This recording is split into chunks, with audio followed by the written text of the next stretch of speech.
In economic terms, the Central Asian country of Kazakhstan is far better off than its ex-Soviet neighbors. It's rich with abundant oil and natural resources, and the government, led by President Nursultan Nazarbayev, knows how it wants the country to be perceived as a fast-developing nation with a bright future. The other side of the story, not told on state-owned television, is a repressive political system, a poor human rights record, and a crackdown on the media that is intensifying. The news outlets targeted by the government had key roles in covering the 2011 demonstrations involving oil workers in the western city of Zhanaozen. Since those riots, many private media outlets have become identified with opposition figures who the government contends are enemies of the state. Al Jazeera correspondent Robin Forrest J. Walker now from Almaty on the battle over the media space in Kazakhstan. In Kazakhstan, raids on news outlets are a common occurrence. A day before the February raid on Respublika newspaper's office in the city of Almaty, I got a tip-off. So were we going to film them coming in? So our cameras were rolling when the security services knocked. Respublika was shut down by the government on charges of extremism back in December 2012. The paper, however, has continued publishing. Несмотря на установленный судебным актом запрет 25 января текущего года, за номером 1 вышла газета «Репаблик». The paper's name was changed. The masthead now reads Republic, and its weekly print run is under 100 copies. The rest of the news operation is online. Respublika isn't the only news outlet that's circumventing a government ban using legal loopholes and an internet connection. The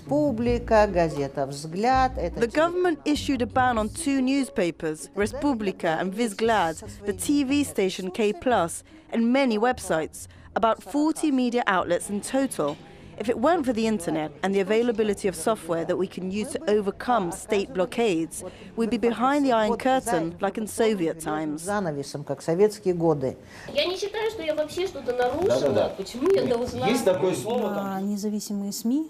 are very few independent media left in Kazakhstan, and the journalists who work for this media are under constant pressure from the government.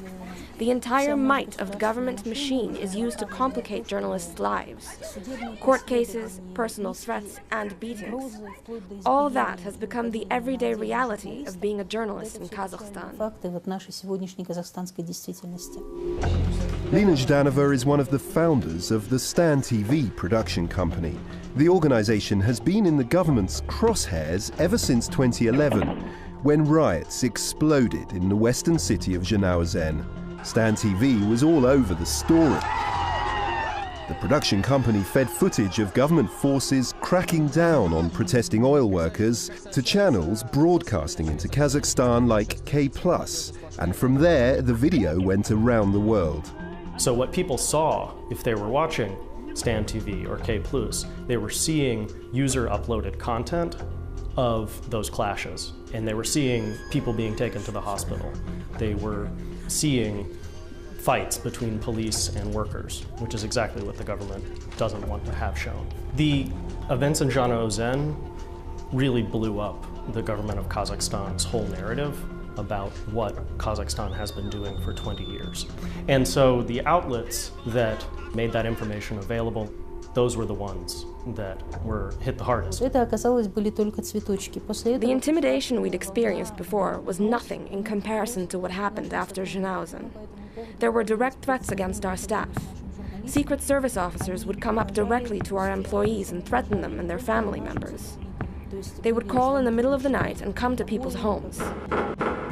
Their strategy was first to imprison opposition politicians who were supporting strikers, and then to connect opposition media to opposition party who supported strikers, and to close them down for political extremism.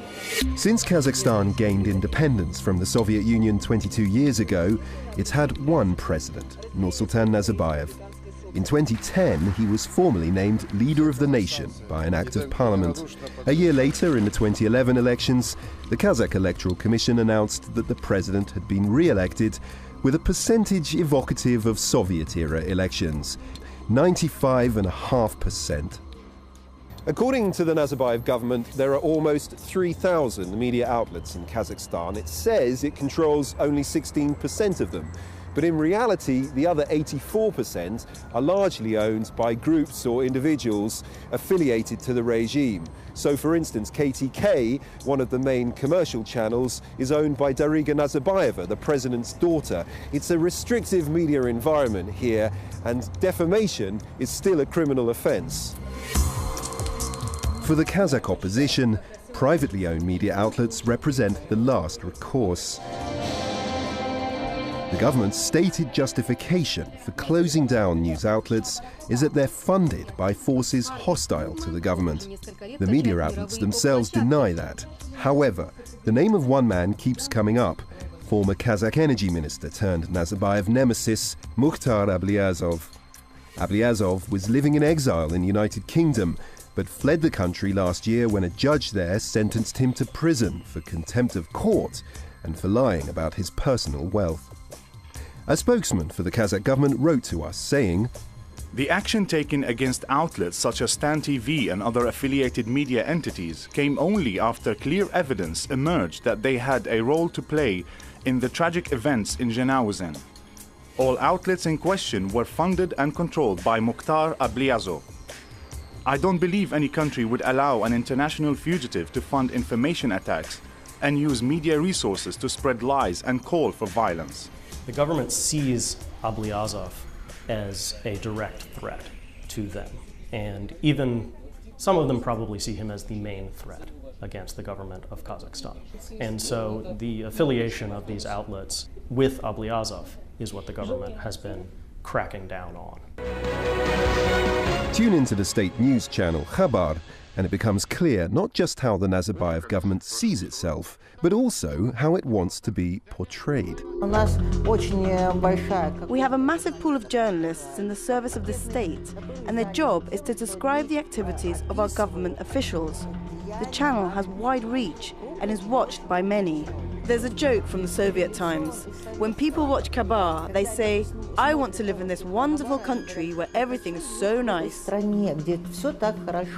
We live not in Kazakhstan, but in Wonderland, if you watch Khabar. Everything's perfect.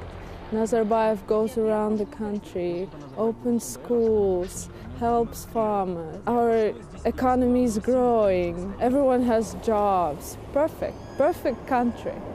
But the impressions created on Khabar and the photo opportunities featuring the leader of the nation don't come close to telling the whole story.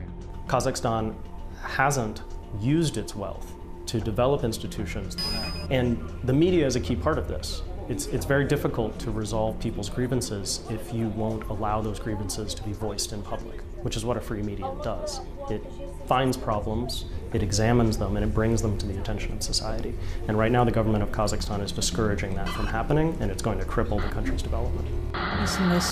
I hope we will be able to continue our media work, but the situation is complicated, and I'm not too optimistic.